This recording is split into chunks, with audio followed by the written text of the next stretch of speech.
You find these old-fashioned buildings with the old metal fire escapes, and there's cast iron facades, and it looks like the real old New York. Old-fashioned turn-of-the-century buildings. This was a police station that's been turned into a very upscale apartment house. Just below Soho, you'll find Little Italy. It's shrunk down to about a one-block area now, Mulberry Street, and that's about it for Little Italy. There's still some Italian restaurants and pastry shops, but it has been swamped by Chinatown. New York City's Chinatown is the fastest growing Chinatown in America. It's the largest Chinatown by far in the Western Hemisphere. New York has always been a magnet for the immigrants. They've been coming here for well over 100 years, and many of the tenement buildings that were constructed back in the 1880s, 1890s for the European immigrants are now being occupied by the Chinese immigrants in the Lower East Side. So they've expanded well beyond the original boundaries of Chinatown as such, and spread up and become a thriving part of New York City. So you'll find lots of restaurants, there's jewelry shops they've taken over. It was formerly a Jewish neighborhood selling the diamonds. Now it's a Chinese jewelry neighborhood. And nearby is the Woolworth building, whose 60 floors made it the tallest in the world when it was completed in 1913. Moving along on our city bus tour, we're going through the financial district past the South Street Seaport now, and passing the Brooklyn Bridge. When it was built, it too was the tallest structure in New York. Indeed, it was the tallest structure in North America when the original towers of the Brooklyn Bridge were first constructed. Passing the heliport, you can take a helicopter ride around Manhattan. You can get a ride as short as 15 minutes or up to 45 minutes. The United Nations headquarters is here on the east side. It's yet one more case in the argument that New York City is the most important city in the world. Many would say that New York is the center of our universe. When you look at politics, you look at the economy, culture, the arts, city planning, architecture, design, shopping, restaurants, you name it. New York has the best of everything.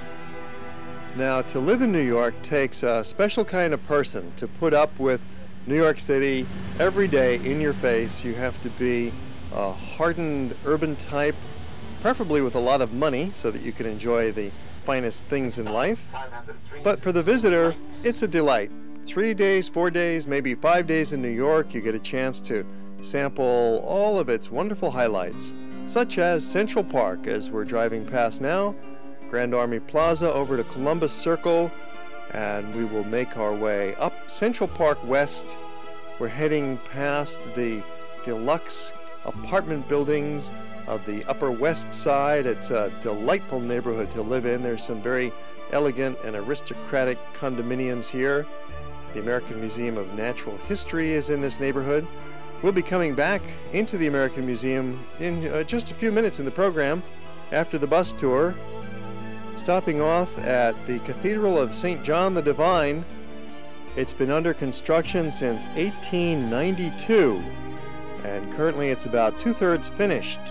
It's already the largest Gothic church in the world. The nave is finished, and they're doing work now on the towers and the dome. It will take another $400 million to finish it, and probably another 50 years or maybe another 100 years, depending on how things go. It's already a very, very impressive site, located here in Morningside Heights. You see a model of the church as it will look when it's completed. They have a lovely gift shop in the cathedral, and you can walk around and enjoy the entire floor plan. There's a pulpit carved in a Gothic style. You can visit the various side chapels and enjoy this medieval style rose window that towers over the building with its Gothic facade, all nicely carved and finished out front. Nearby is the neighborhood of Harlem. It's a bit of a contrast with St. John the Divine, from the divine to the sublime. Passing through Harlem, it's the center of black culture in America. The Apollo Theater is still happening. They've got amateur night once a week. Big name acts perform there.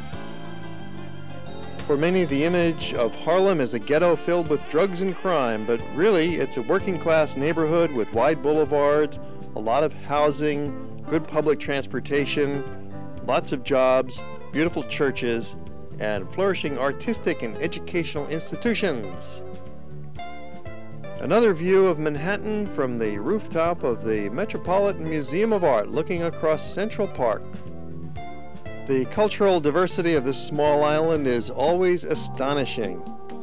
From the heights to the depths, from the east to the west, Manhattan is a cornucopia of surprises. And the best possible way to see it is on foot on a walking tour.